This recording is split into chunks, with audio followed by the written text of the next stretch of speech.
Welcome to another edition of Banter and Babble.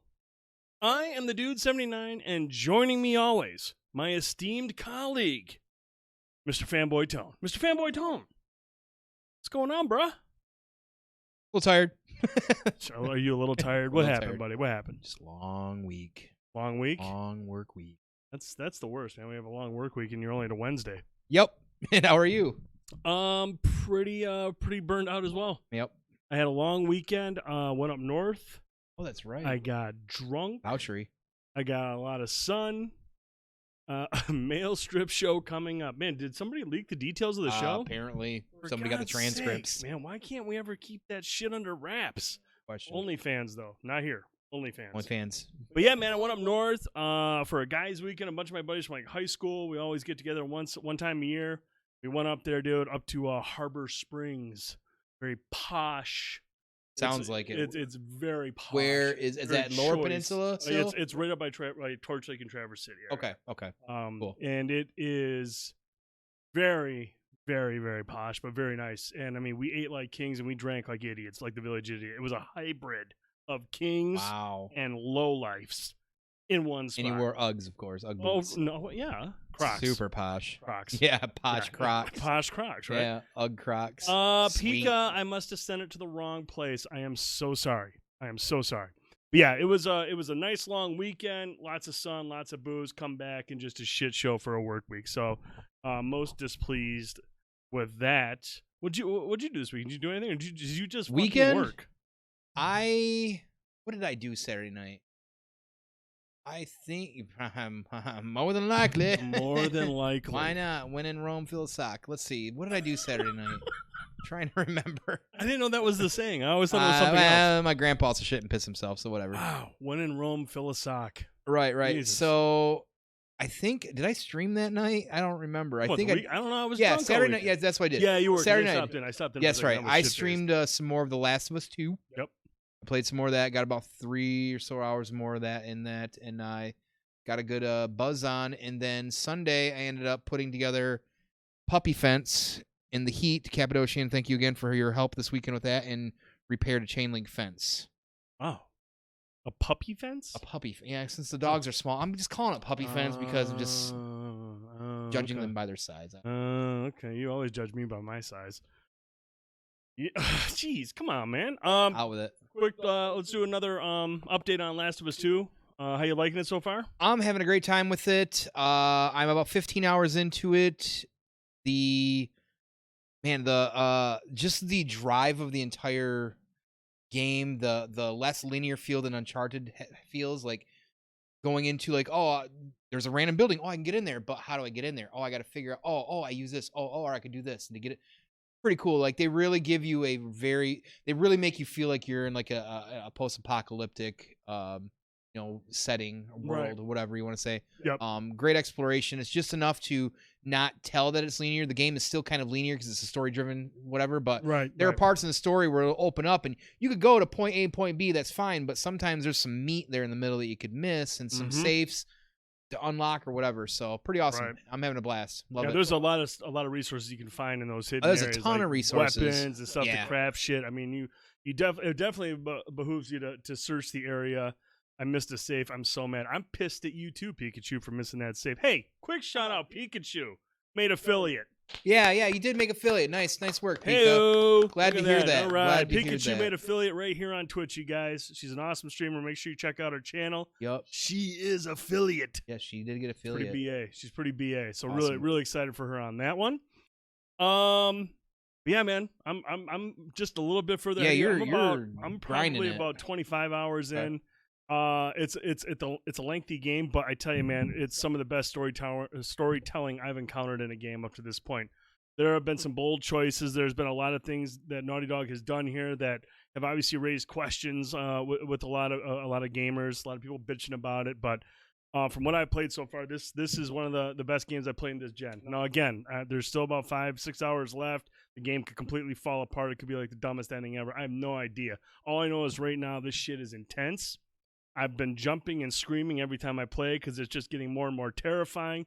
Josh is, the Phase 5s. He knows the Phase 5 monsters wandering about and it makes my life miserable for the entire encounter. It's absolutely it's a horrifying game, but man, I tell you, the performances are great. The story is captivating. The way they tell it is unique. It's unlike anything I've seen in a video game before. I mean, it's Naughty Dog is a master of their craft. Naughty Dog is on another level. I don't give a fuck about the console wars.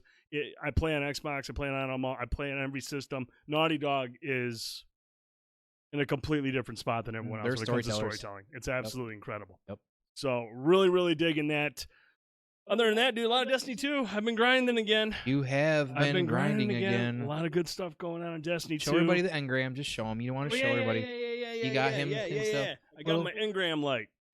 See, I plug it in, and it does all the colors of the engrams. And there's like 5 different colors. And what's really cool is when he puts this in as an anal bead, you can still see the color as well, too. You can just a little bit, because it closes. Anyways, that's true, King. You know how those work. Oh, knock it off, Prime. You're not even. We haven't even started yet. You piece of shit.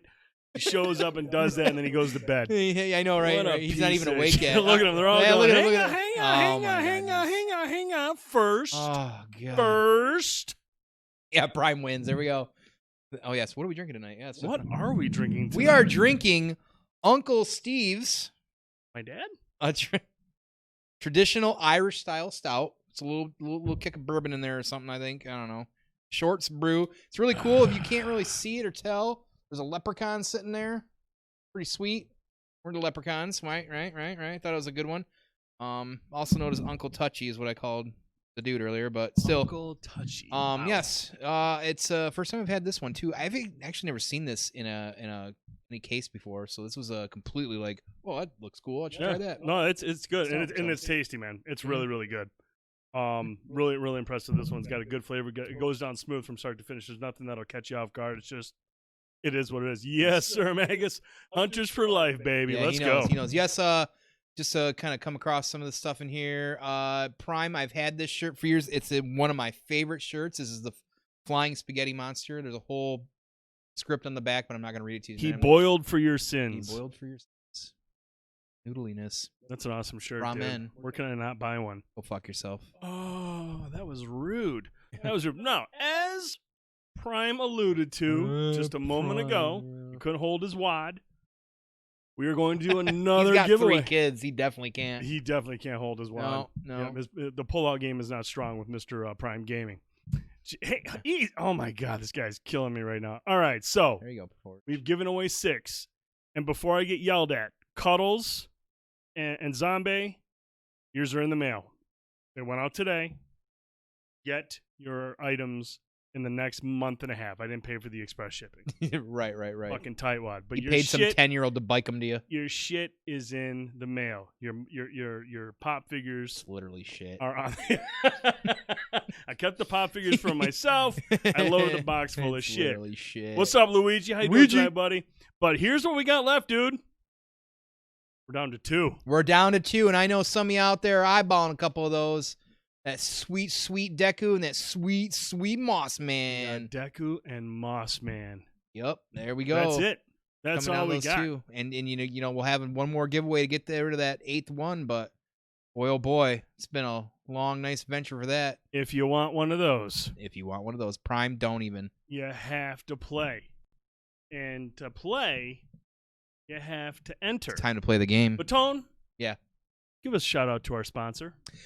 We would like to once again thank Fet's Toy Depot. You can find him on Facebook. He is the one sponsoring this giveaway once again.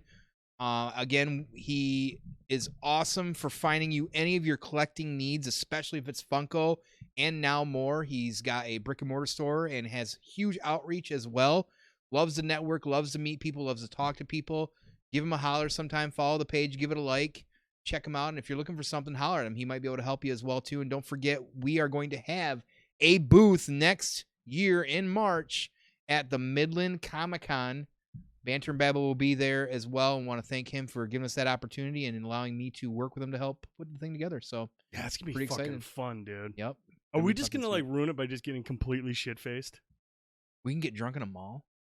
We're going to. Okay, fuck it. The mall doesn't know it yet, but we're gonna get shit faced. All right, guys and gals. Yeah. ! Enter. Cousin Keith, there he is. Get yourself in there. there. Get yourself into it. We'll draw in the next hour or so. It'll announce it in the chat who the winner is, and I can guarantee it won't be Prime Gaming. Guarantee it will be, because this fucking mix-it-up bot's a piece of shit. He's not going to win shit. But yeah, make sure if you're watching, you guys, and to win, you have to be here. If your name is drawn, you have to be here to hit within claim. 60 seconds. You have 60 seconds to hit exclamation point claim to make sure you secure your prize. So make sure you pay attention. Make sure you hang out. Grab a drink. We got a lot of good shit to talk about tonight. We're going to go movies first, dude. Mm-hmm. We're going movies first. And there's a guy you happen to love. A guy you happen to love. One of the great powerhouse actors of our time, Tom Hanks. Oh, my God. Is back on the little screen. Yeah. On the big screen. Back on the little screen. Back on the little screen. With Greyhound. Directed by Aaron Schneider. Not about a bus, so don't even start, Brian. Not about a bus. Shockingly enough, it is not about a bus. This movie takes place during World War II in the Battle of the Atlantic. It's not a true story. It's inspired by true events. Right. The character that he plays is not an actual real life character. This is not Speed 3. I just saw that too, and I was trying not to laugh. This is not Speed 3. See? I knew he was going to do it. Jan de Bont is not allowed to direct any more movies, which means we'll not get any more Speed movies. Thank you. Okay. Get out of here, Jan de Bont. Nobody wants your fucking movies made ever again. Mr. McKenzie, you're right. Gives you a Woody clever there, by the way. Clever girl. But this is available now on Apple Plus or Apple TV. Yeah, it's there. That's where you can get it and watch it. Cool. It'll be out on Blu-ray on September 18th. So if you don't have Apple TV, you can pick up the Blu-ray on September 18th. Tone, talk to me about Greyhound, man. So this, like as he was alluding to, it's basically the part in World War II where. I don't recall, and this is going to be my bad on this one, if we were fully into the actual World War, we might have been just sending supplies. I don't think we were in the World War yet. I think we were just sending over convoys to across the pond to the Allied front. There's a part in the Atlantic Ocean where they couldn't get any air support. It was a 48-hour window, and it's called the Pit. So it's just a big open area of no communication pretty much with any of the lands on either side. And this is where the Germans and the U-boats, another name for submarines, would be just kind of lurking out there like a bunch of great whites looking for a meal. And that's all pretty much this movie needed. It is not a overly dramatized movie. It's not like Saving Private Ryan. It's not a role where Tom really shows a lot of his normal muscle when it comes to character, except I don't think a lot of people would be able to put this role and do the things he did because first of all, you're pretty much cramped inside a ship cockpit most of the time. You'd like that. So all the scenes are up close. There's a lot of like really feeling like you're there and like a lot of facial cues and a lot of thinking and stuff like that. Tom Hanks is really about the only person that pull that off. So right away, like that, at least you got somebody like that. And he wrote this, so he's got a big love for clearly, as you said earlier, war movies and whatnot.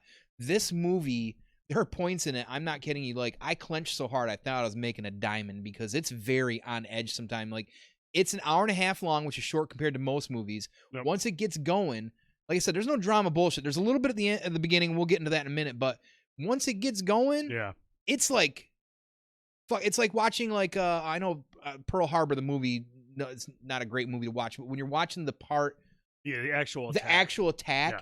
Back then, that was like cinema at its finest. It might be Michael Bay's best achievement, and which is like the second best achievement. This could be a whole B&B, right? Go ahead. But you're right. But that alone, like that Pearl Harbor shot of the actual attack was pretty fucking awesome at the time, right? I mean, intense. I don't know about awesome. Okay, intense, sure, yeah. God, but don't be such a dick. This was. Oh God, I see what you did. You don't fucking do that to me, man. Prick. Don't even do that. Prick. Wasn't awesome. But yeah, this was very intense. There was a lot of cool things that you almost kind of got to like witness on how they were, organizing with the sonar and all the other like radar stuff they're doing. What I don't know all the technical terms of this shit, but they're in a destroyer, and you got these U-boats just like sharks. Yeah. And certain times of the night, like when it was nighttime, especially, you can't see them in the water very well. So that's when they do some attacks, and they've got like 30 some ships with them or whatever, and they're just taking them out few by few. Like like circling. It's just fucking wild. So it was a very, very exhilarating movie, and I was very surprised for that. You know, because as a kid, when you're watching war movies, your uncle or your dad or somebody's watching like westerns and war movies, like, oh, it's fucking boring. Well, now that we're old at this age, you know, you can appreciate this stuff maybe a little bit more. This was like pretty high octane. No, it really was. First of all, RV called me out. Looks like the dude. It sounds like the dude, but it's not the dude. Oh, did he? Not wearing the fucking hat. Did he? It's like Sylvester Stallone. Right. You know, over the top, where he's like, you know, it's like a switch. It's like a switch. All right, RV. There you go. Yeah. Okay, there you go. It's like a switch. Now, back to what we were talking about. We're talking about. There you go. That's good, RV. There you go. Good catch. Good catch. Thanks, RV. I appreciate it, buddy. No, well, basically, I agree a lot with what Tone says. Is this.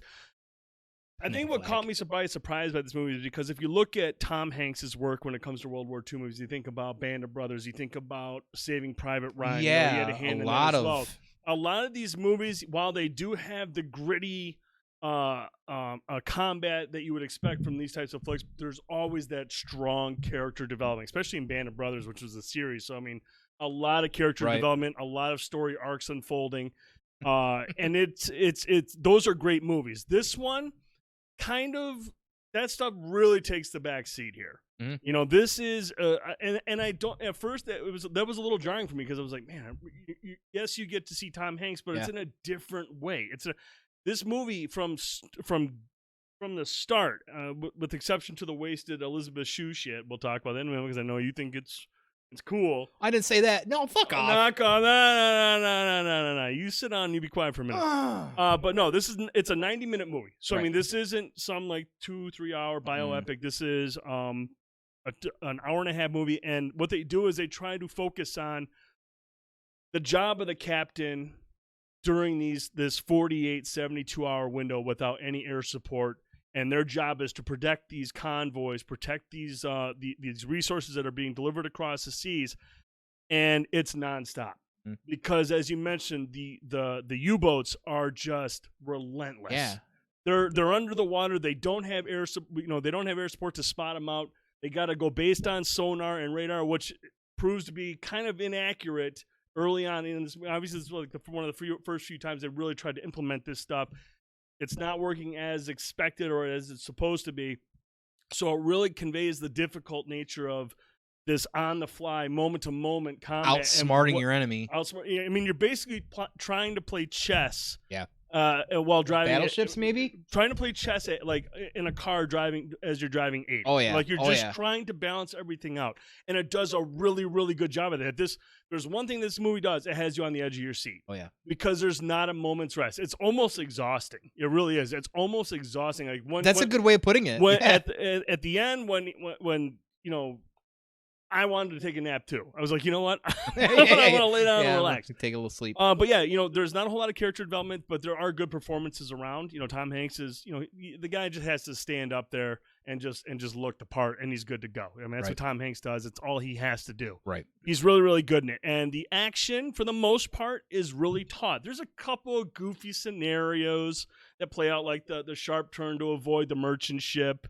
There's another one where a torpedo is bouncing off the side of the ship. You're just like, oh, come on, dude, no.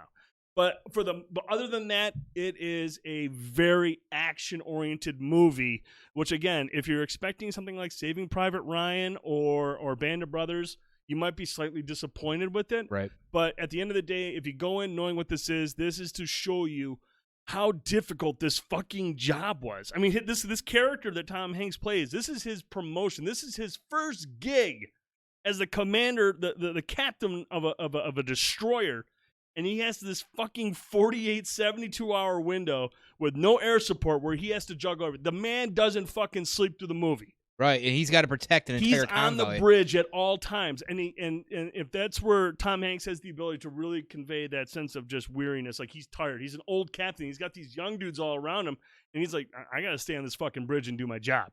Right. And so I really appreciate that part of it. It's a very entertaining flick. But if you're looking for a lot of substance, you might be a little bit disappointed. Mm-hmm. But man, for my money, I mean, edge of your seat action, pretty intense movie, dude. I almost feel like since he wrote it, I feel like it was kind of one of those things where he just wanted to do something maybe fun. You know what I mean? Mhm. Like, this was like, I don't gotta have a lot of acting chops, but it's Tom Hanks, so even when he's silent, he's acting better than half the people that can talk anyways. Right. Oh yeah. You know, so there's a lot going on there. So yeah, it was definitely like, there were some campy spots, but man, when you get into the U-boat circling and the guy coming up over the radio and that was creepy. the sound cues for the U-boats coming up out of the water, just, it had almost like this. It's a really weird tie-in, but it almost sounded like that you said Shining or that War of the Worlds, like certain sound cue that like they're coming up out of the water, like almost like like a beast. Like there was this like mysticism about them that they did with them, because really it was the first time in a true world war or some form of war that these things were like accurate and a big deal, whereas early on they were, you know, still kind of in that beta test of them. So there was just a lot to take in with it, and it was a really good ride, and I honestly did not expect that it was going to be so fun. And you mentioned that, that how they had the communique where the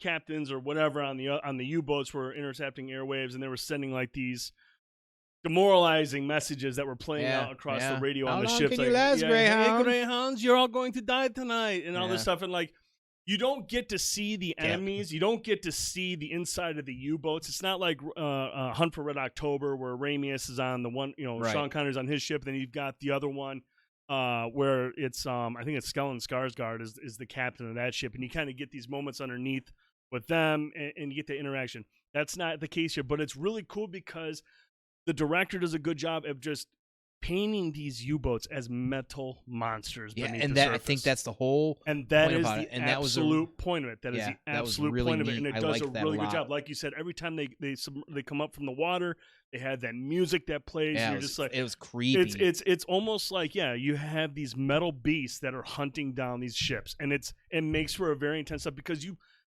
I feel like if you were in the ships and you get the character developments, maybe you're just like, oh, they're human. This is really scary shit, the way these things hunt. And I feel like the less you know about the crew of those ships, and all you hear is the fucking banter that they send over once in a while, and then the menacing sound and how aggressive they're fucking aggressive. It's horrifying when you can't see your enemy beneath the surface, and they do a great job of showing that. Right, and from a POV standpoint, anyways, like some books are done.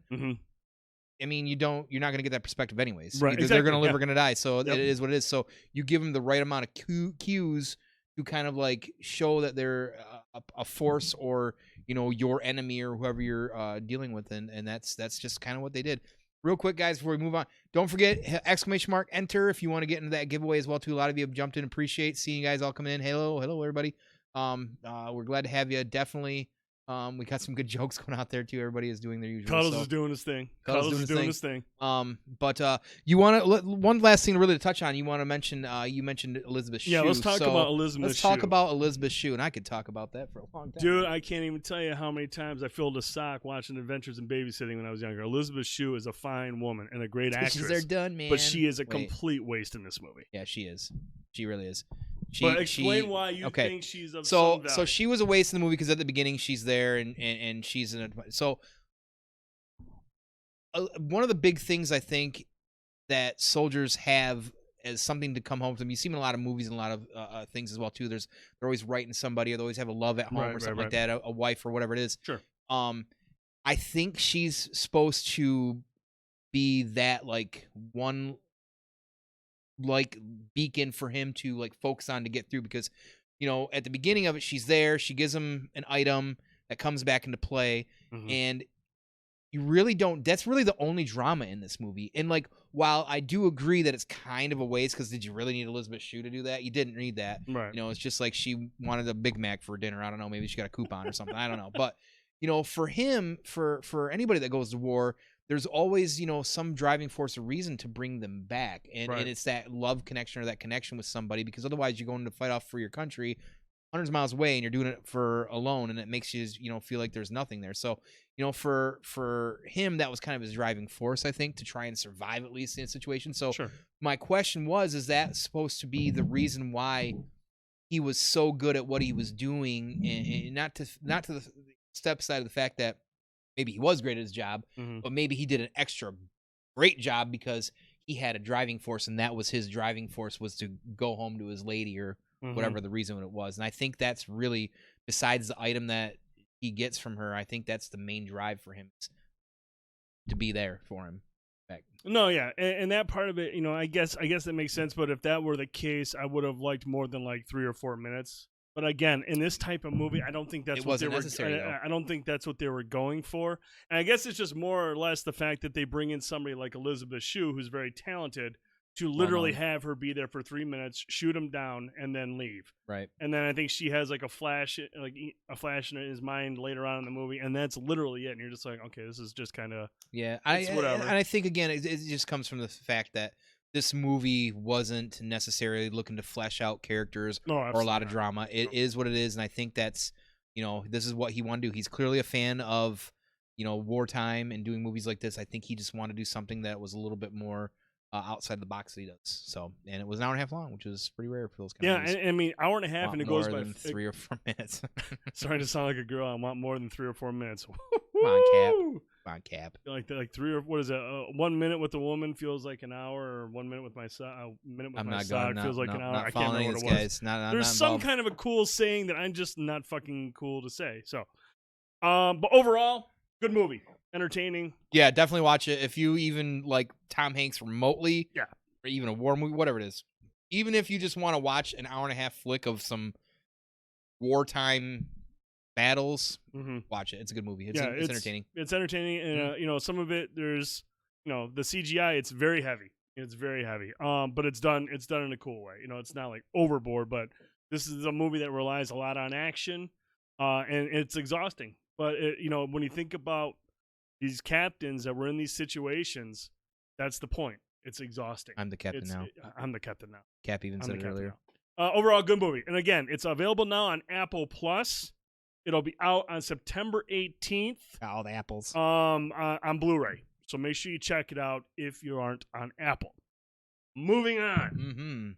Something you wanted to talk about. I can't talk about it, and if Tricky Regent was here, he'd tell me I'm a fucking asshole because I still have not seen season 1 of The Boys. You should be ashamed of yourself. I am ashamed because I am a huge Carl Urban fan. Yeah, Carl Urban's amazing. Big fan of Carl Urban. But we got the trailer. Little fan. The season 2 trailer for The Boys. When is this dropping? First of all, what is The Boys? It's a show on Prime. Fuck yeah, sweet. Moving on. It's based off a comic book, graphic novels, and stuff like that. Pretty much The Boys, for all intents and purposes, is Elizabeth Shue, by the way. With more than 2 minutes of screen time. Right. Absolutely. Awesome. She's utilized. Awesome. Cool. Yes. Go ahead. Continue. Leaving Las Vegas. Anyways, so corporate owns these folks have superhero powers, blah, blah, blah. Corporate owns. Sure. It's all money involved. They have them do their bidding. They're all they're good guys. It's all money. They're making merch and doing all this stuff. They're publicizing them. They're throwing them out there. And the guys that are actually superheroes aren't typically what your superheroes are. They're fucking like every other human. They're shitty. They're idiots, like just dicks. Shitty idiots, dicks. They're some are addicts of something. Some are power hungry. Some just don't give a fuck. But because it all comes down to money and contracts and everything like that. So it gets just very, very realistic in that end. And then you've got the Butcher, who is played by Carl Urban, who can't stand these soups because he knows and has exposed them. Like his wife has been missing for X amount of time or whatever, and blames them for, I don't remember the actual reason, but blames them for her being missing or something happened and stuff like that. And he gets mixed up with this random dude right away at the beginning who is a big part of the central plot. Who something bad happens to him. I don't want to spoiler it. And then he gets involved with Butcher and says, "Let's get payback" or something like that. So. That's pretty much the premise, and season 1 ended with some of these characters coming to a head, and season 2 is yeah. I'm sorry to cut you off, but Cappadocia is just giving everyone the boot right now. He is just slaughtering people. What are you doing out there? Oh my god! So look I haven't seen. Okay, so where do you start? He's calling out people who haven't seen it. He goes, "Well, when The Shire gets Amazon Prime, give it a watch." Jeez, oh man! Oh my god! Listen to this jerk. Who modded that guy? Did we get a Betty White reference? We did. Betty White was 23 when World War II ended. Just in case you wanted to know. I hope that's a real fact, King Cuddles, not just some bullshit because I'm into that.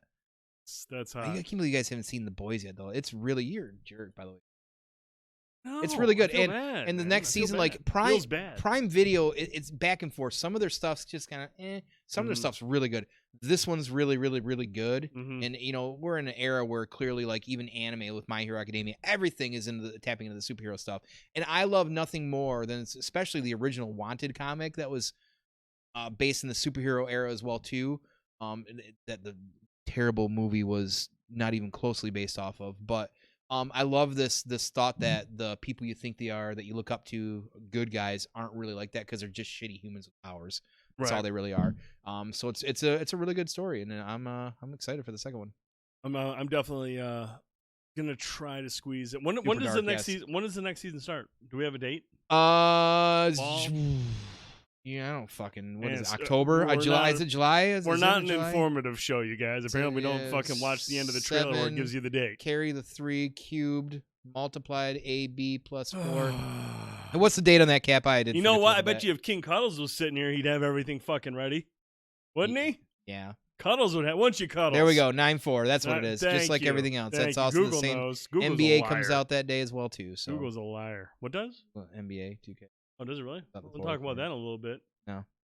Just kidding. We are. That's gonna be that'll be an interesting conversation. But no, cool. I gotta watch this. I know you're hyped for it.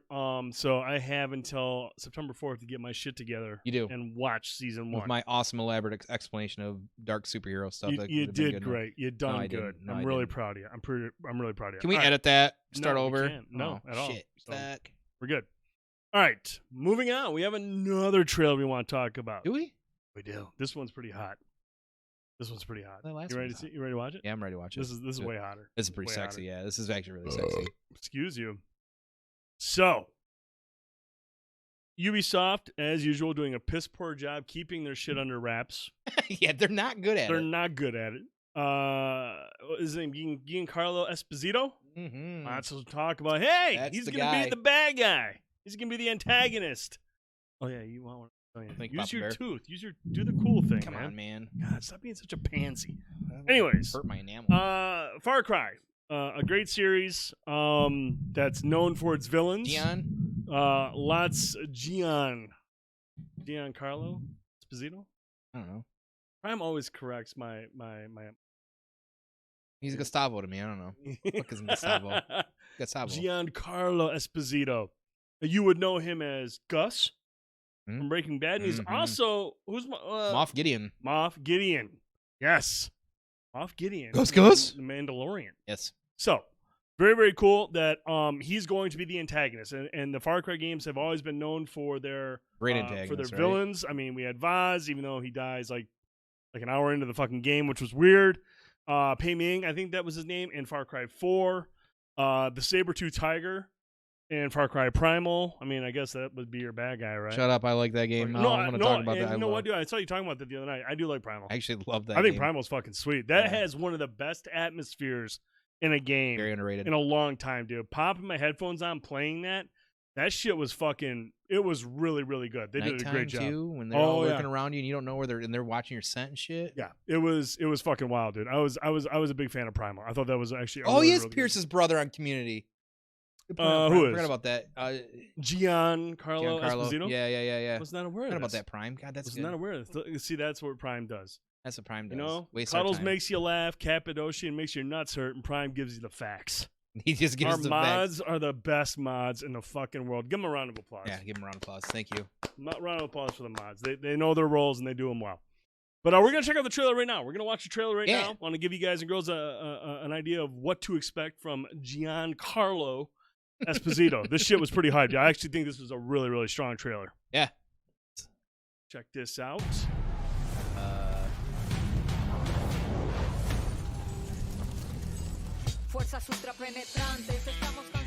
It's a little bit of a longer trailer, but sit back, take a sip, your beer. Oh, I need a fluff. Excuse me. Oh, we still got the camera and the mics on. By the way, Supreme Steph, sorry the White Claw doesn't work on this one. This is perfect. My personal channel. But useless. I have something for you, Diego. The White Claw champ. Good though. White Claw's good. Jared, I saw what you said, by the way, and I Papa. have to say I do miss some Crisis. The grenade is simple. It has 4 basic parts. The shell, which contains the explosive. The fuse, the handle, love you. and of course, Just the way you described. So good. What are you doing? breathe. His face. Breathe. Oh yeah, he knows it. The pin simply holds the handle in place. It is only when you let go that this grenade goes boom. Boom. Make my kids do this. Follow me. Hey man, they know how to handle a grenade better than the other kids. Now. Ow. Part. I am El Presidente, which means that someday you will be El Presidente. I'd be scared. And our people, they do not know how to be happy. Throw it at him. They are torn apart by opinions, noise, indecision, strangled by their own freedoms. And even if you have love in your heart, Brian knows, man. even if you want what's best for them, if you only want to save them from themselves, Thank you, Captain. President David's president. Appreciate that. they will hate you, Diego. Everything you say, do, believe, This is will such be a cool wrong. trailer, man. I really like this trailer. Wait, right there, I tripped and fall. Holy fuck! Just drop it right in my feet. Hot Like, potato. pops. Hot potato. There you go, King. There he is. They will answer It you really with looks- screams. Call you I evil. love that they use him too. You know, they don't just use some he doesn't just voice some regular monster. character. They He's a use different him. character. They use him.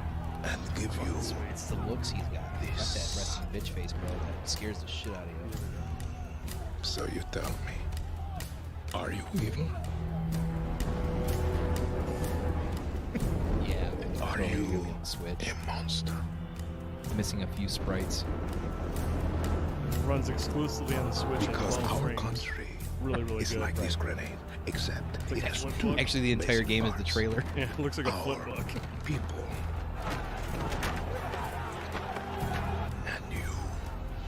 And you must clutch them nice and tight, or with all I hate coming here on the weekends. right. boom.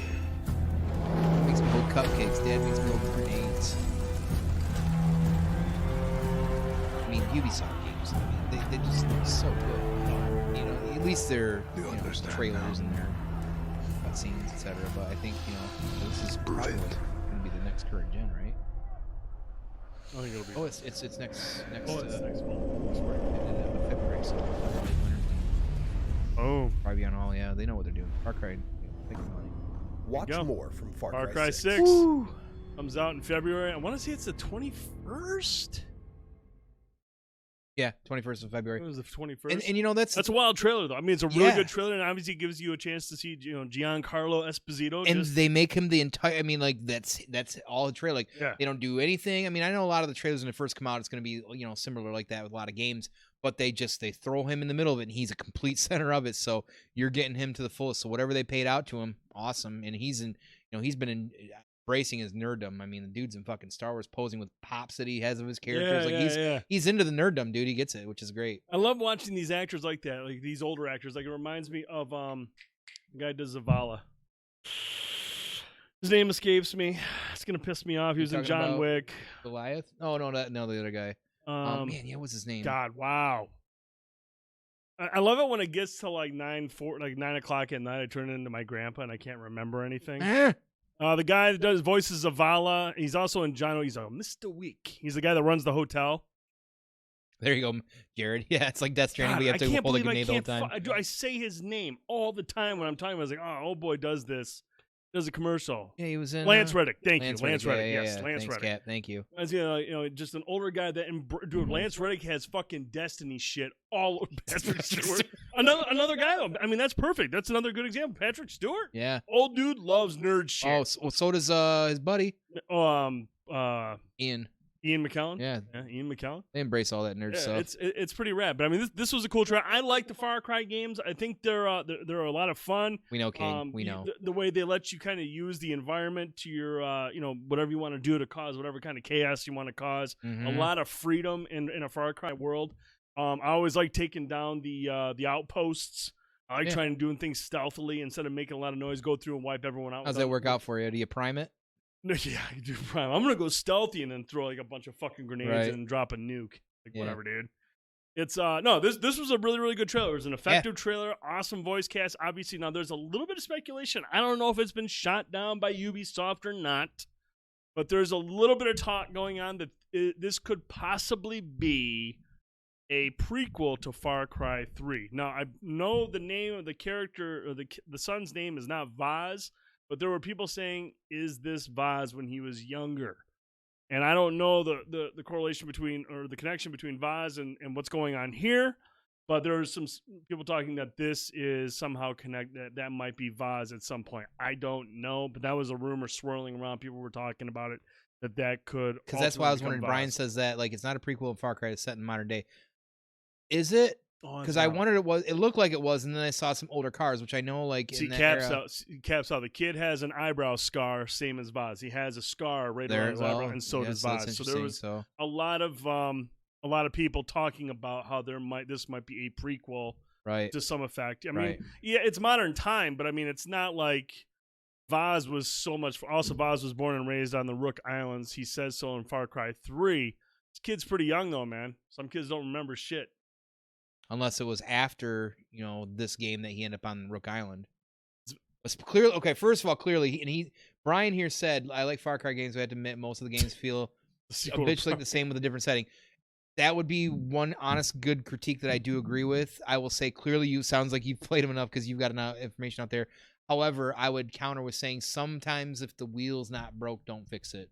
Right. I mean, and that's not an unfair, honest critique on that either. Honestly, Brian. I mean, because I agree with you. Yeah, no, he's right. But I mean, you can say the same thing about Assassin's Creed. You can say the same thing about a lot of repetition. And I still do everything in them. Oh yeah, I mean, if you're just a fan of a particular style of game, Far Cry fans are gonna be very happy with this. I mean, you take the game, the DNA of the game, and you change the politics around the story. You change the antagonist. You change the location. Sure.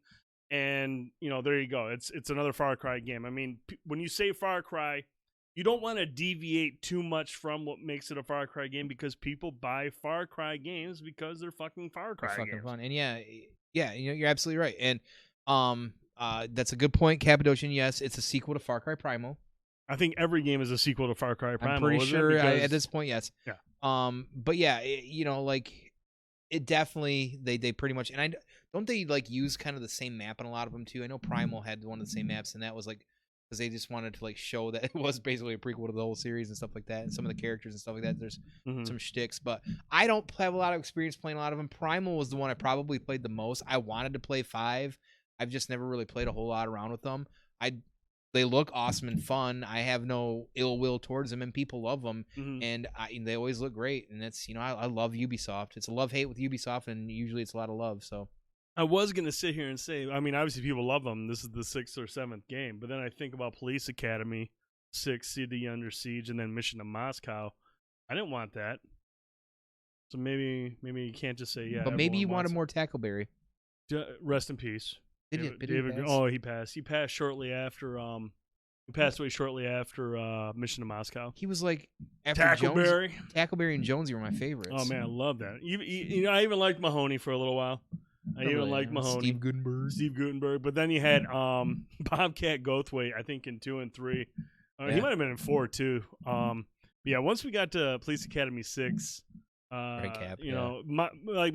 Assignment Miami Beach, Police Academy 5 was kind of like the maybe we're that's when they were starting to really deviate. I mean, that's when they brought out they didn't get Gutenberg back for that. They had some other guy take over the dad from The Hand That Rocks the Cradle, just not nearly as Al Pacino. yeah, it was Al. It was Al. That was Al Pacino. No cuddles there, no RoboCop 3. Here I go. I gotta put another mod in timeout. What'd he say? He cuddles over here talking about RoboCop 3 again. Oh, he's doing the RoboCop 3 he's shit. running that bit again. Yes. So Far Cry 6 to Police Academy.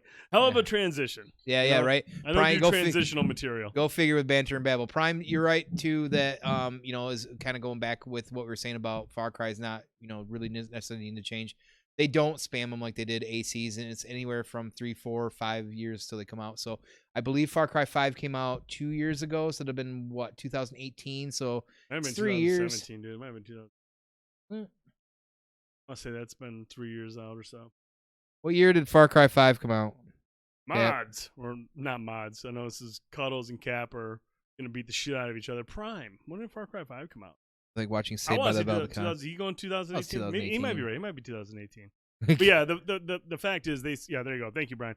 They do spread their games out more than like the Assassin's Creed games or anything else. I mean, they allow them to, create March 2018. Yeah, Far Cry games are typically March, I believe. I think they're a springtime title. Yeah, it's kind of their springtime. That's what they do because this was coming out in February. So I think Primal. Actually, I think Primal might have been the first game. That came out in summer, didn't it? No, I think Primal was one of the first times they brought it out in February because it was supposed to come out in the fall, and then it got delayed into February. So that means, realistically, this game won't be out till probably like 2025. Because don't Far Cry's always get kind of a push? A lot of like Ubisoft games. Get bounced around. Yeah, okay. Either way, yeah. I'm just wondering who you play as in Far Cry 6. I'm guessing not the kid. Yeah, I don't know who you're going to be playing. Well, that'd be interesting take if it was Vaz and you do play him and you got to take his dad out. Made you hold a fucking grenade. He kills his dad, and that's why he's got to go to an island. You heard it here, folks. I win. Let me put on my tinfoil cap here. All right, moving on. A topic that has people in a tiss right now. Let's talk about it, dude. Are you ready? Ready to talk about it. Are you ready? $70 games, baby. $70 games are going to be a thing. We're on the horizon. Next gen. Yep. Now, we haven't gotten pricing on a lot of titles yet. Nope. But NBA 2K21 was the first title to come out and say, hey, look, there's going to be games for PS4 and Xbox One, and there's going to be games for Series X and PS5. If you want the standard edition on PlayStation 4 and Xbox One, you're going to pay $59.99, like we've been paying for the last roughly 15 years. 15 years. Yeah, I have no idea. But if you want the PS5 version or the Xbox Series X version, you're going to pay $69.99. Get it out of there. Giggity. Yep, giggity. $69.99 for the standard edition. Correct. Interesting.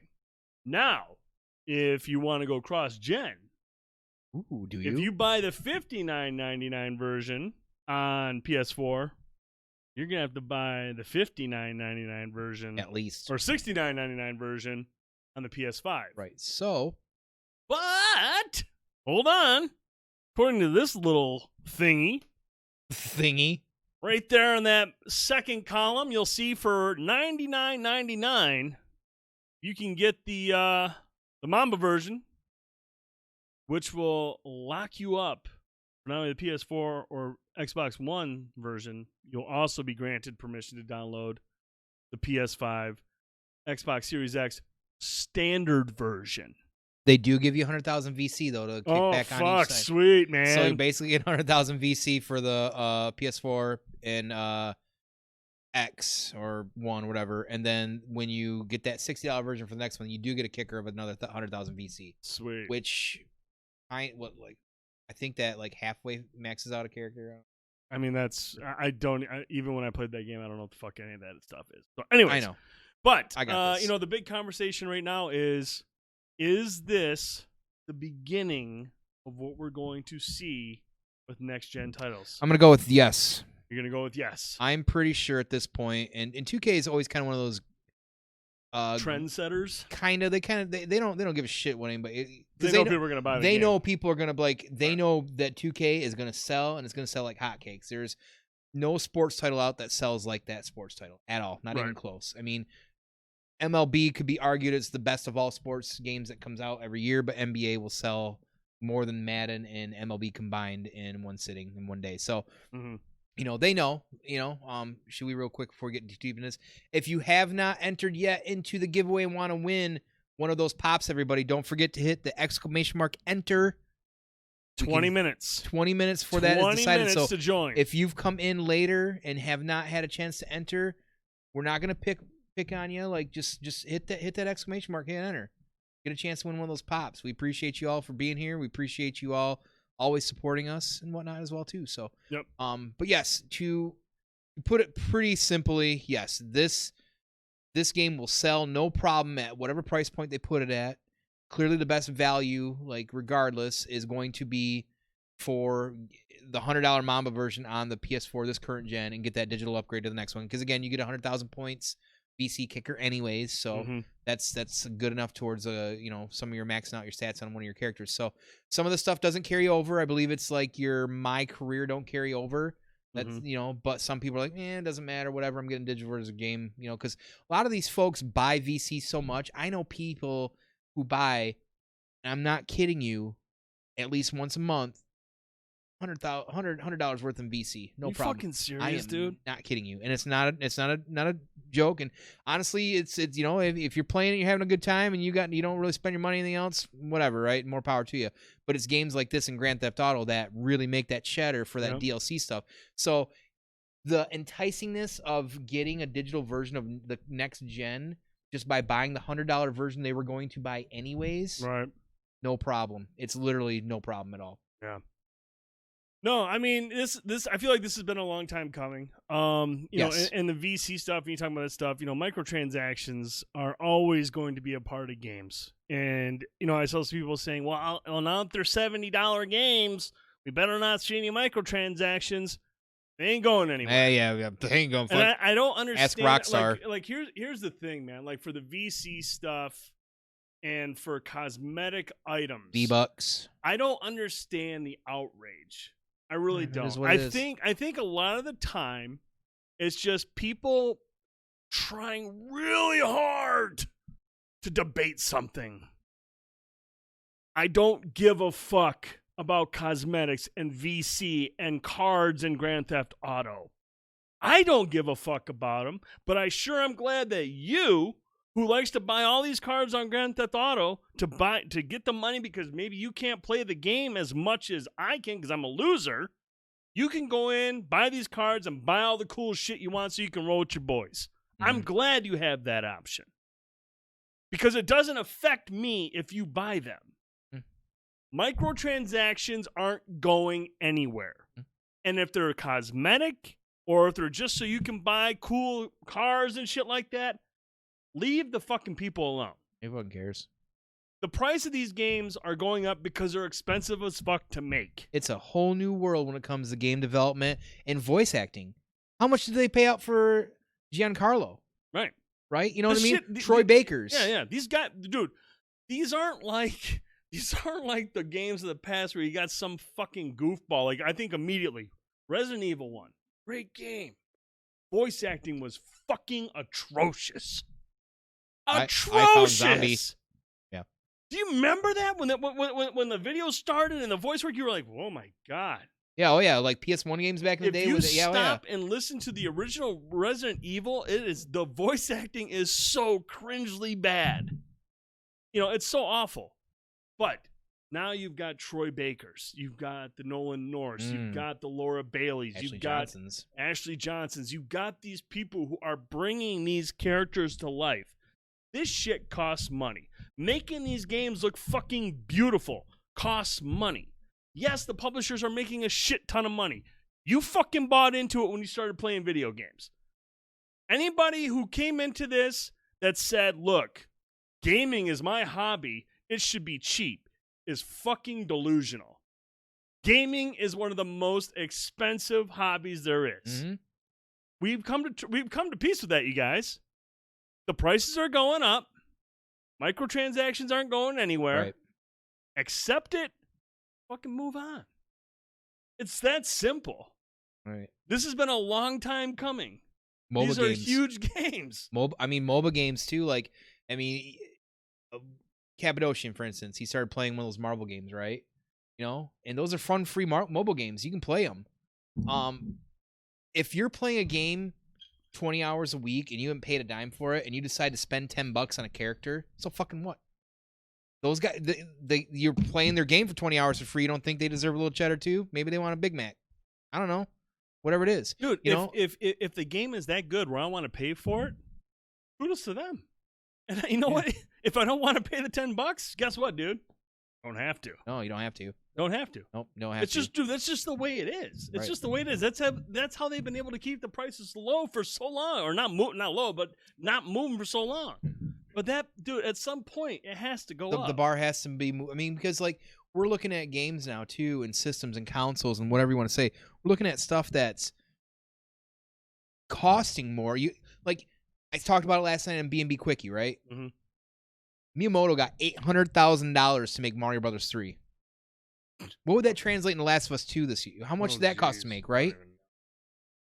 So like you got to look at it from that perspective, Sure, you're talking like 8-bit sprites and stuff like that too, thousands, whatever the actual number is on them, So there's a lot more of everything going in. Mm-hmm. You can get deep into it if you want to get into inflation and economics and shit like that. There's all that stuff. It's just everything costs more to make. Marketing costs more to make. Literally, video games are making more money sometimes than Hollywood movies.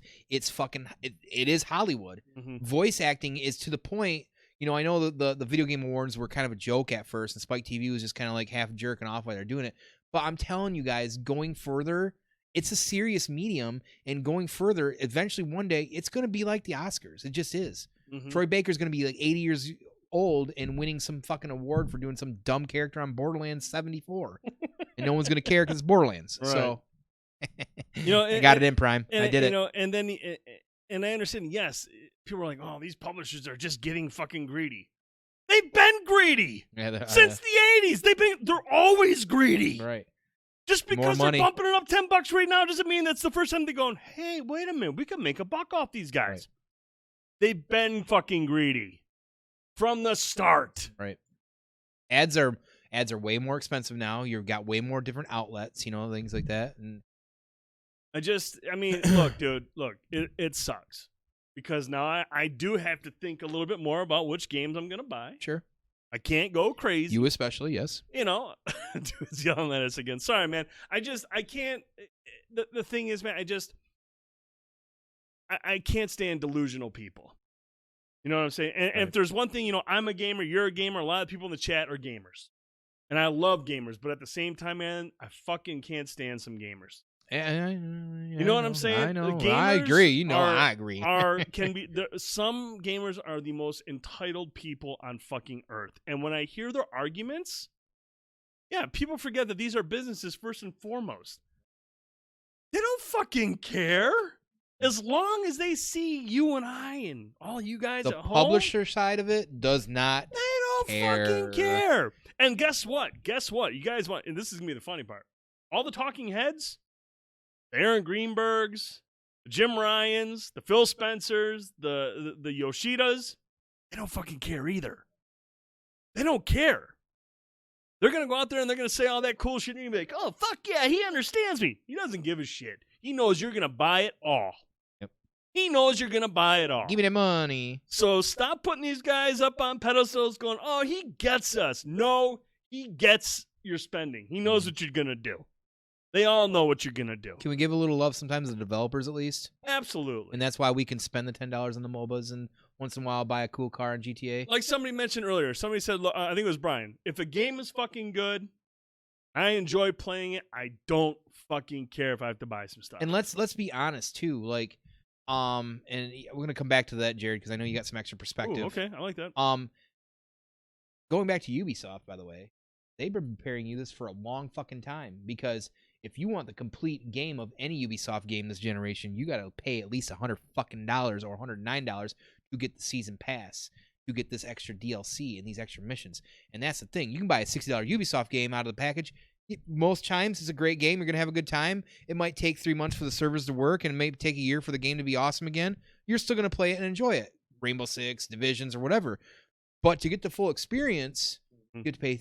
Their season passes are $40 every time across the board. Yep. That said, yes, it's an extra $40.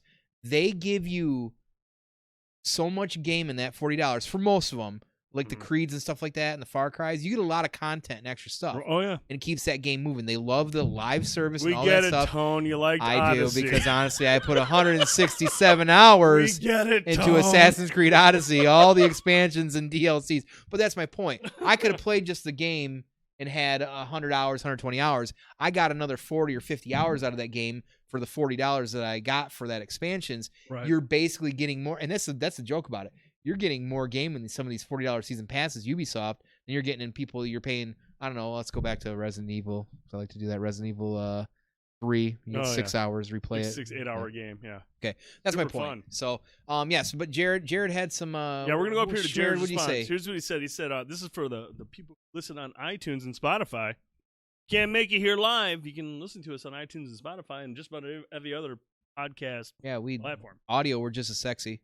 Jared says this: the ethical issue of it is when it's the game that targets children under the age of 13. I downloaded a Looney Tunes app for my 3-year-old, and it has price points for gems at $99. And that's very good. That's a good point. However, that's a good point, and it sucks to see it.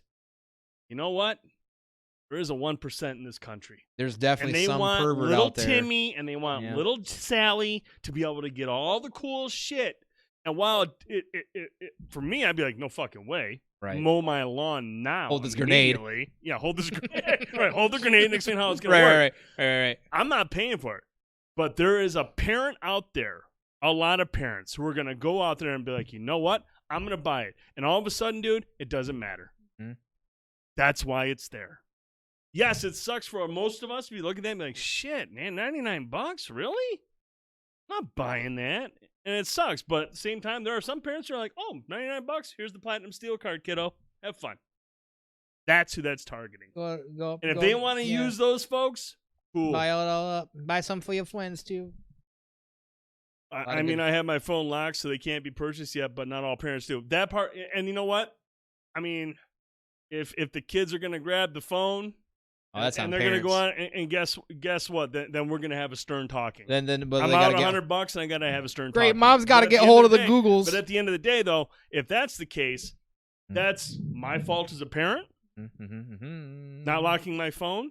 I can't blame the publisher because my kid went through my phone and bought it. I can't do that. It's not the publisher's fault. Right. The publisher is targeting the parents that don't give a fuck if their kid takes the phone. That's all I'm saying. I get what he's saying. It's shitty to look at that and see that and be like, I can't get that for my kid. I can't justify that purchase. Right. But there's people out there that can make that purchase. And if either my kids take my phone and buys a $100 thing, hold this grenade. Woo! Hold this grenade. That's the last fucking thing they're gonna ever think about buying on my phone for $100 unless hold the grenade. Unless you hold the grenade. My kid bought $200 in V-Bucks once I lost my shit. Again, though, that's the thing. Yeah, fuck you, Cuddles.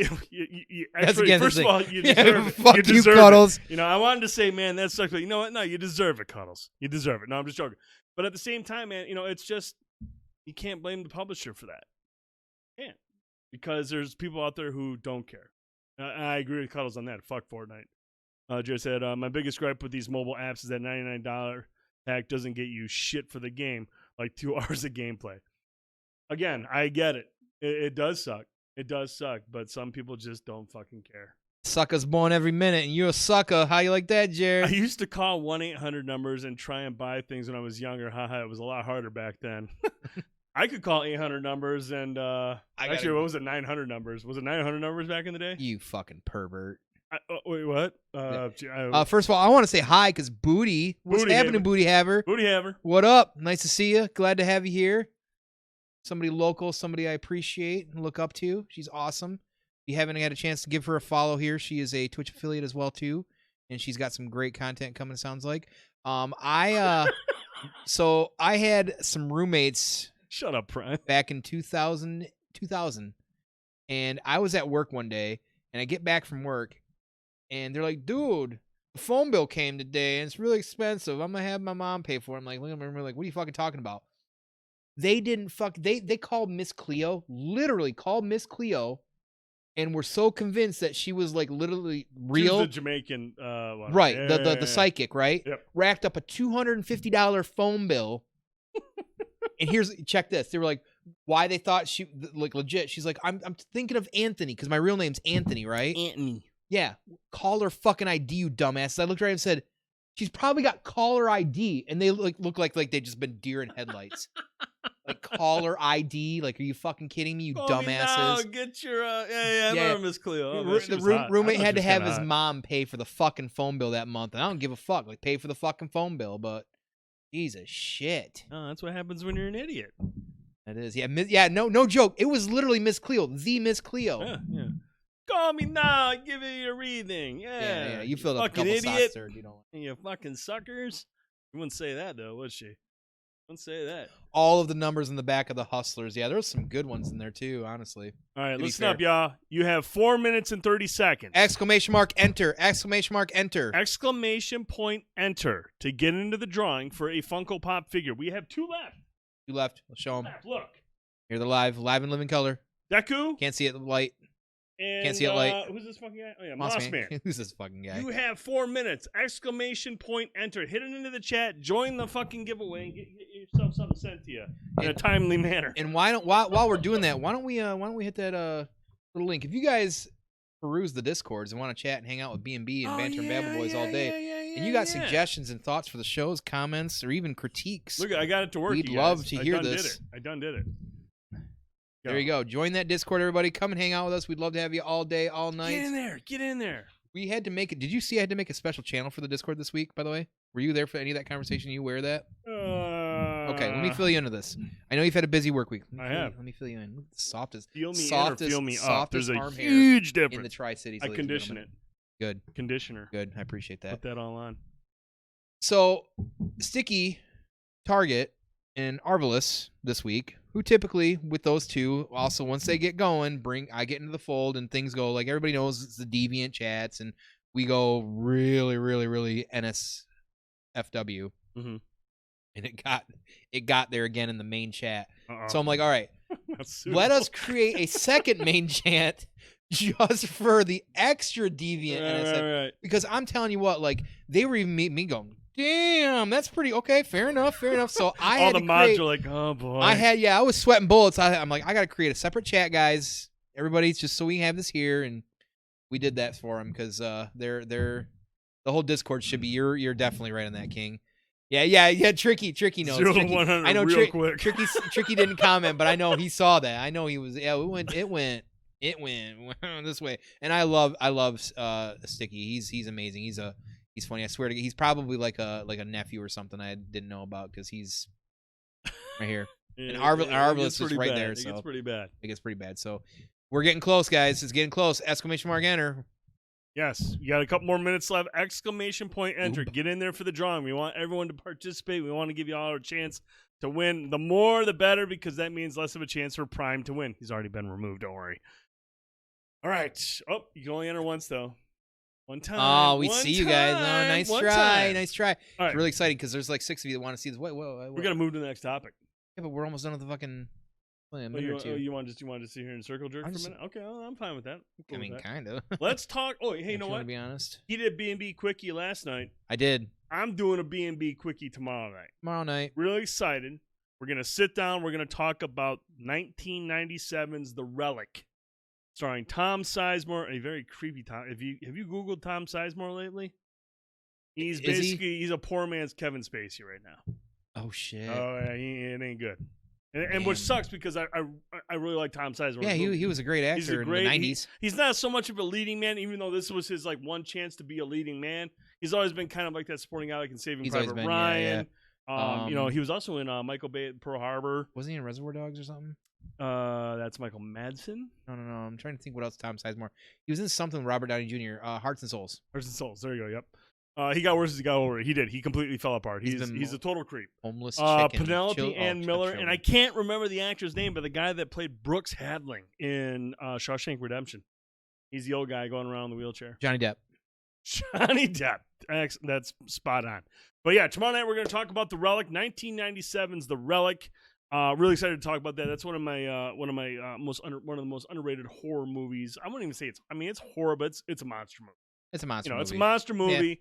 In 1997, directed by Peter Hyams. He of Time Cop, Sudden Death with Jean-Claude Van Damme, End of Days with Arnold. All good movies you're naming, dude. right Like now. Peter Hyams just has a visual style that I'll talk about tomorrow that he implements into all of his movies. That's exciting. And I'm a low key fan of Peter Hyams. Okay. Low key fan. His best work was in the 90s. Oh shit. Oh shit. You fucking serious, dude? Fucking serious. Better than Prime. Better than Prime. Better than Prime. Would have liked to have seen someone else other than Cappadocian. Cappadocian comes out with a W. Claim he didn't fuck around with that, dude. He was quick. What are you gonna do? Okay, which one, Cap? Which one? Which one? Is Cousin Keith even out there? Keith just said boo. He's right underneath. He's most displeased. Cousin Keith, you better use it. He's family. He's playing Diablo. Of course he's playing Diablo. When the fuck are you not playing Diablo, you piece of shit? So, all right, Cap, come on. Cap, what are you gonna go with, dude? He can't. Because he can't. Oh, he can't type right now. He already hit claim, so he's got it. No, he said. Notice how the P and the L are capitalized. Yeah. He can't type because he's playing Diablo with a fucking mouse right now. What a torn between two. Yeah. Oh man. Well, Tone can't get one, so I would go ahead and fuck. Right. So I mean, don't you kind of want Deku for yourself? I think we got a no from Buried. You know it's Mossman, Cap. You know it's Mossman. I don't think Cap might actually want the Deku. Truth be told, but if he was the good guy, he would give it to his cousin, actual cousin Keith. They are blood. They've shared showers. Just take dude's used Fallout shirt. Fine, here you go. Take it off. Give me that Deku. He wants that Deku. Okay. Well, we got a Deku. Right. I'm sorry, Luigi. There it is. So let me throw this out there. So if you want this Deku, if you want to try and get hold of this Deku, reach out to me or reach out to Fets. We may have some available that Fet can get for you or has. He might have some Mossman as well too at some point. But this is it. This is I actually have this as well too. This is a gift. There was 2 given, one for the stream and one to me as a gift by. Is it Fets or Fet? Fets. 1313. FETT exclamation mark as what? No. His link. I think it's Fets 1313. Like Facebook. That'd sound right. Yeah.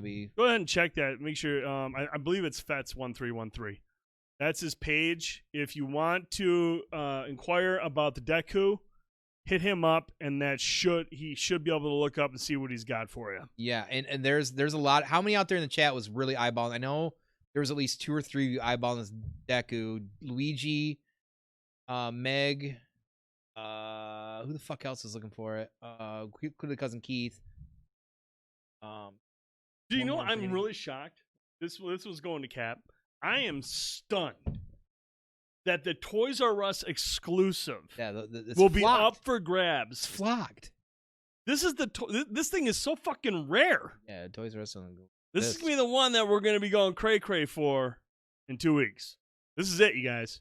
2 weeks, somebody's gonna try to enter this to is win it, that Mossman, only at Toys R Us, which doesn't exist anymore. This is wild, dude. Yeah, there. Scratch Cap. We'll get this to you in the next month or so. According, pretty much in line with everyone else's. Just these are definitely these are random, right? Yeah, these are random as fuck. These are random as fuck. I'm not a mix it up developer. I don't know how to do that shit. So congrats. Straight to eBay $100. There you go, Atomic. Straight to eBay for $100. There you go. Atomic, we could have some commission, by the way. I do know some people that could probably do some pop commissions. So boom. Maybe someday we'll give away Dude and Fanboy Tone pops. Dude, we'll see. That'd be fucking sweet, wouldn't it? I know people. I don't know anybody. I know you, and you're not shit. So, there we go. All right, moving on. A couple more things we want to talk about. This next one kind of like blew everyone away, but everyone was kind of like, "Oh, okay, it's not much," but it was interesting. It was interesting because you see, hey, Sony and Epic are doing what? $250 million doing what? Now, in the grand scheme of things between Sony and Epic, grammar notes. $250 million is a decent amount, but it's good Lord, that's a lot of money. Yeah, but this isn't like what AT&T is asking for or supposedly trying to fetch for Warner Brothers. How much is that? They're looking to try to nab around $4 to $6 billion. And it wasn't Microsoft trying to grab. There's rumors that Microsoft is in the discussion right now. Sony and Epic getting deviant. Yep, getting a little pee-pee touching. So, when this first came out, everyone was like, oh my God, Sony and Epic. Oh, Fortnite's going to be exclusive. I mean, most people didn't think that. But, of course, there's the fanboys out there just rubbing one out like, oh, fuck, we got Epic. This deal means Sony gets only 1.4% interest in game development studio and publisher, etc. That's it. 1.4. That's their stake in a company. 1.4% is not exclusive Fortnite. That ain't shit. No, it might be like something like, hey, you can play as Kratos in Fortnite at some point. Maybe that comes to fruition. Who knows? That'd be pretty but sweet. 1.4% ain't Ratchet. Shit. Ain't shit. But I have a feeling, honestly, dude, this is going to be one of those things that we're not going to see as gamers. We're not going to see a whole lot of it. Right. It's going to be a lot of behind-the-scenes stuff. Whether it's with the games. Or is it? All right, yeah. Let's get these fucking tinfoil caps on. Whoop. Yeah, I mean, like I said, Luigi, it might be beneficial to them, but it might not be something that's going to translate to us as gamers. Right. It might not be something. Do Sony exclusives show up on PC on Epic launcher? Now that's one thing that we talked about. That's where we're gonna go with this at the end of this because but as of right now, I mean, if that's the case, that's interesting because Sony just put out Death Stranding and soon to be Horizon Zero Dawn. That's going to be on Steam, right? So I mean, could this mean somewhere down the line? Maybe they go to the Epic Store first. Sure. I mean, you look at Predator Hunting Grounds. That's only on the Epic Store. Let's talk about that for a minute. I know Prime likes to get pissed talking about Predator and not being able to play with us. He should be. And Jared, yeah, that's just it. And I know you're really excited about the next Unreal and everything like that too. But as we all know, back in was it March or May when Epic came out or they revealed the PS5 or parts of the PS5. And Epic had that whole thing like, we're really excited about the PS5 and working with Sony and doing this Unreal stuff. So there is clearly some love affair going on there, similar to what you've seen in the past with like Microsoft and Ubisoft, because they kind of started at the same time roughly. So there's a lot of extra love there for them. But yeah, like there's a lot that could mean. There's a lot that it could not mean. Like, one of the quotes here is, broaden their collaboration across Sony's leading portfolio of entertainment assets and technology and Epic's social entertainment platform and digital ecosystem to create unique experiences for consumers and creators. What that tells me is that there's a lot of words in there with more than 4 syllables, first of all. But like when you figure Sony Music and Sony television, movies and stuff like that, you could have the Spider-Mans, you could have maybe the Ratchets, into some form of Fortnite stuff, because clearly Fortnite's a big main driver for Epic when it gets straight down to it. It is the money maker. It's their GTA, it's their VC, it's the V-Bucks. So who knows at that point. But yes, there's my tinfoil hat is could this be a gateway if theoretically the Epic Store, which it's like compared to let's talk about EA Origins being trash and then putting games back on Steam again for the record. That the Epic Store does become better than EA Origins, which isn't very hard. A fucking frog could do it. Right. Is this Sony's true gateway to putting their first-party titles onto the PC? And, not day one, clearly. I wouldn't figure day one. They want to keep that in their ecosystem first. But someday saying, well, sweet, 6 months down the road, you're going to have God of War 72 on the PC. Yeah, see, I mean, here's the thing, man. Like, I think it's awesome that we're seeing Death Stranding on PC. I mean, I watched the Digital Foundry video. Death Stranding looks like a completely different game on PC. And that's what's the name of the engine that Guerrilla Games has? The Decima engine. Yeah, there you go. Decima engine. And, I mean, the game looks absolutely fucking bonkers, running at a very high 60 frames or more.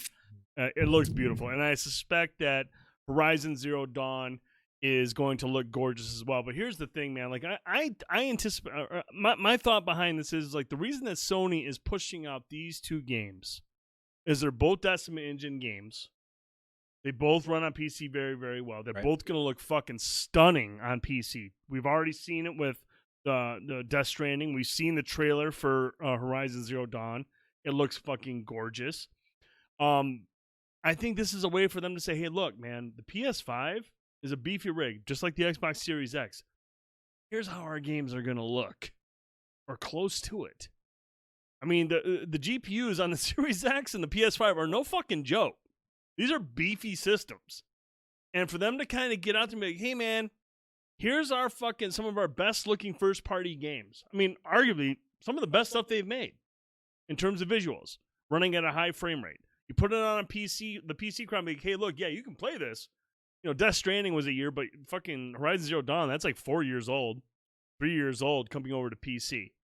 Do I really want to wait 3 years, or I want to play that shit on a PS5? I think that's a smart little marketing move.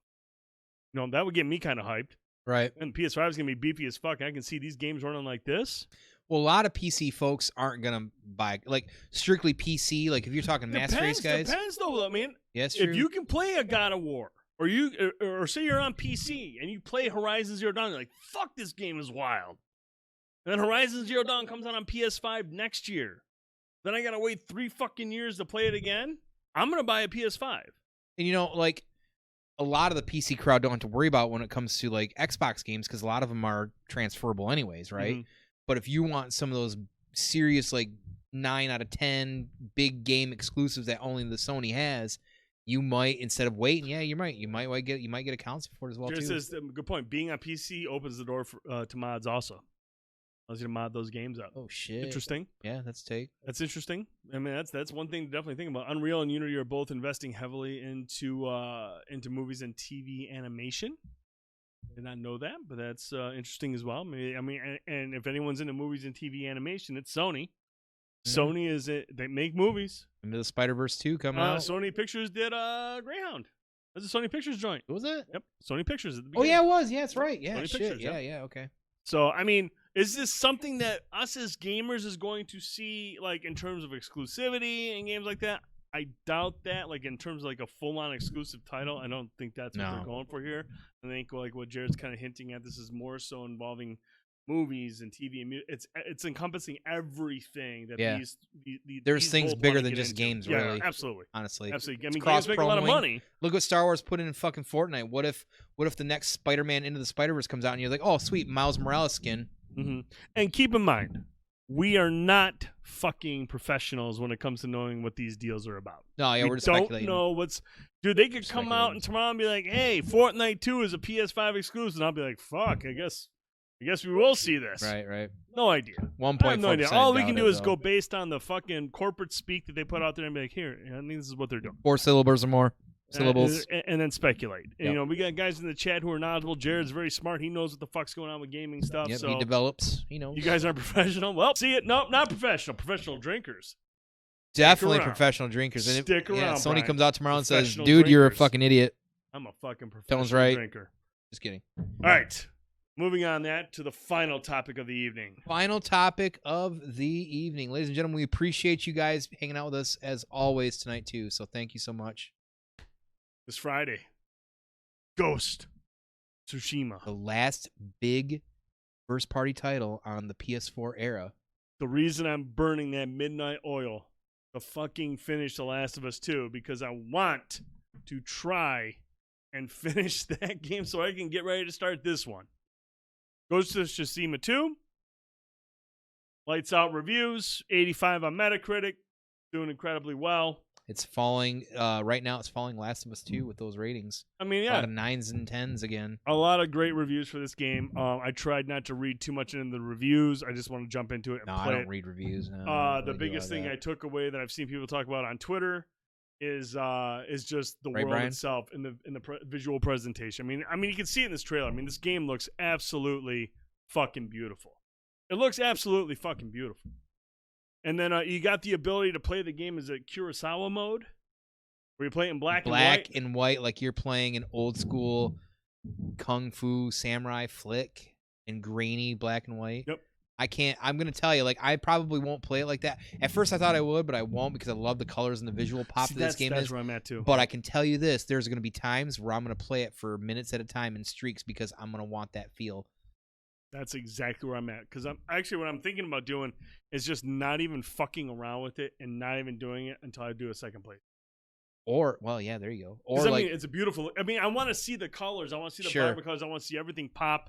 I'm sure the black and white grainy film effect is going to add to it and make for a cool experience. But he's Drastin. What up, dude? No way, baby. What's up, baby? No, but I love games that have a focus on stealth. I mean, obviously you can go in and fuck everybody up, but I like stealth stuff. Being a samurai and being able to go through stealthily is something that always speaks to me. That's just the way I like to do this. I like being the guy that's going through the tall grasses and jumping out and dropping people left and right, and nobody fucking knows. That's the ghost. Ninja all the way, like Drastin said. I mean, any game that has the opportunity, I think of Dishonored. One of my favorite trophies from Dishonored was clean hands, where I didn't kill anybody. I just knocked everybody out. You had to be stealthy in the process because the minute you sound the alarm, you had to start killing. So being able to go through and doing a stealthy takedown, clean hands, not killing anybody, that's what I want to do with these games. I like stealthy. I want to be quiet, ninja all the fucking way. Even though you watch the trailer and the combat looks fucking sexy, like you want to go. Well, that's what I'm saying. Like if you do like, we'll go back to the black and white, right? Yep. What if, like, for some of the boss battles, theoretically, it was a boss battle, right? And you do that, and you're samurai or whatever you are, and you do that in black and white, like just the boss battle. Like, because the rest of the world, you have all the colors anyways, you're going to see them in there. But you just do the boss battle in black and white. What if the boss battle is set on some majestic stage where, like, the sun is, it's all, all right, you do color. Fine. So, fine. The armors and, like, the coloring of things that you can do, the customization and how that affects your character. Yep. It's not a new concept, and they even said this in some of the reviews. This game is really not an overly new concept. It's like an homage to all these games. Yeah, and like so any of you out there that are claiming this is just a Assassin's Creed ripoff, we get it, Tone. It's not. Stop being edgelords. We're over it. Stop. Just stop. Edgelords. Just stop.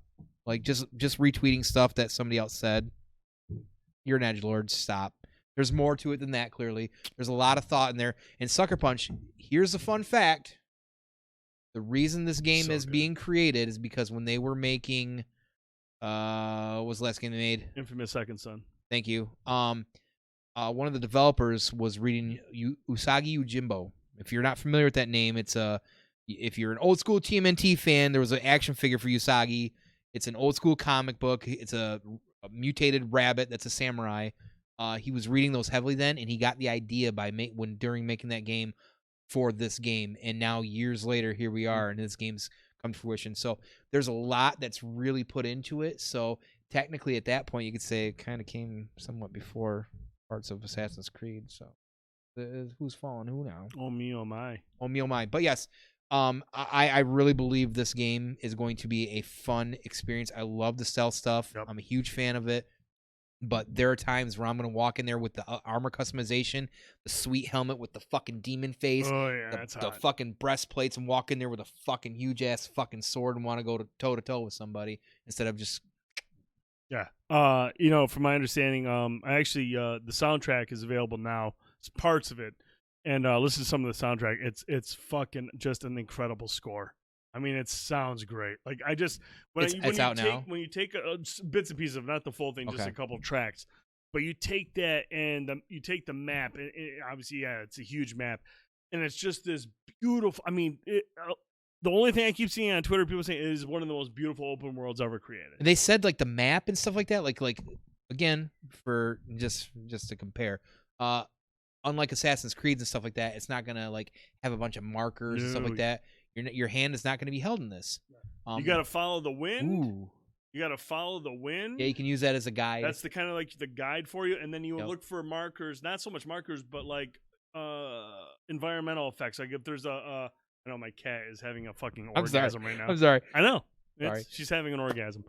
But like it's like visual cues. Like you'll see smoke billowing. Yeah. It's like, oh shit, we got to go over there. There's an issue over there.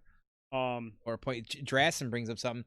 How about the fact, as a ghost, you get your reputation. The AI becomes afraid of your presence. That's fucking boss. That's fucking sweet. Like, say if you jump out and you kill somebody and somebody sees you, and somebody sees you, knows you're the ghost, and they just dude. fucking drop to their knees and beg like fucking Hulk Hogan in the middle of a ring. Hollywood. I was on a different tab and then I heard orgasms. You have my attention. You're on the right channel then for that, buddy. Yeah, that's OnlyFans stuff, guys. OnlyFans stuff. Yeah.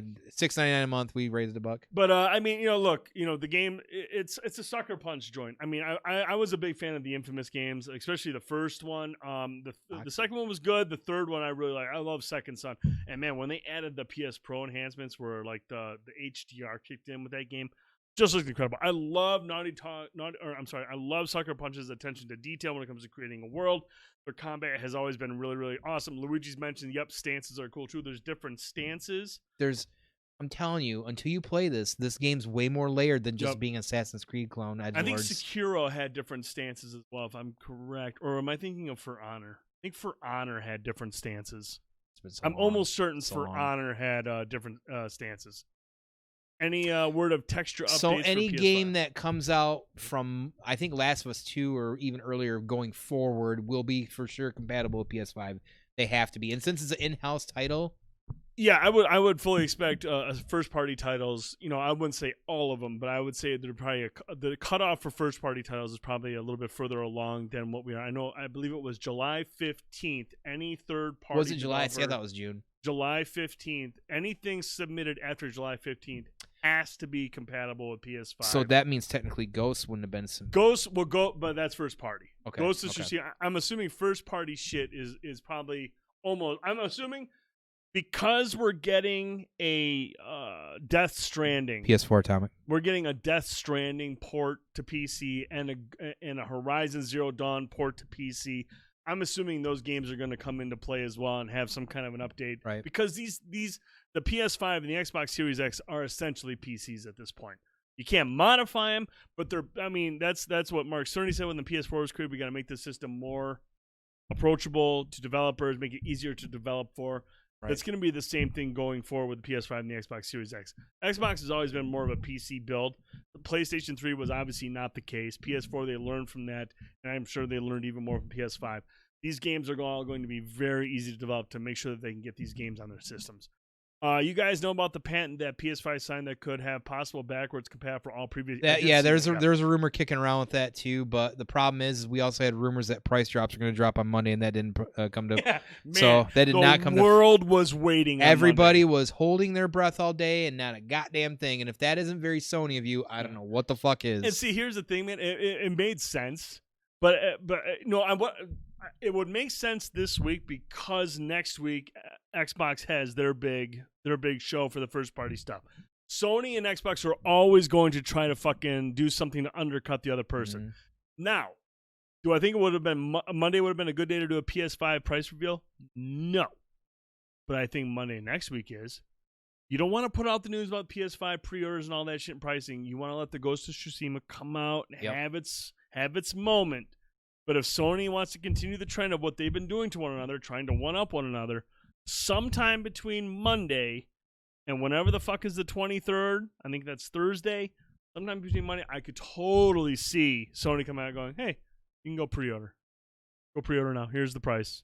$4.99. Because you got to wonder if Xbox is going to announce or Microsoft's going to announce their price point the day they do the game things. I can tell you right now, if Sony announces their shit that week, they'll update their show to have the Xbox. They'll have that shit. You know, because the last time in 2013, like Microsoft went out first E3, PlayStation immediately changed their price point $100 cheaper. So they're both fucking with each other, and it's fucking with us, and we'll wait to see. And one of them, they're both waiting on each other to pull the trigger. Once the trigger's pulled, whoever decides to be second, hold out the longest. We'll see. Pretty wild. We'll see. It's gonna be wild, dude. Yep. It's gonna be wild. But that's it. That it? I think that's it, dude. That's it. We did take up a lot of your time. We took up a lot of time, but you hung out with us, and that's why we love you. We're just going to keep on fucking talking, dude. We do. You know who doesn't disappoint like Sony and Xbox? Trogdor. Trogdor. The Burninator.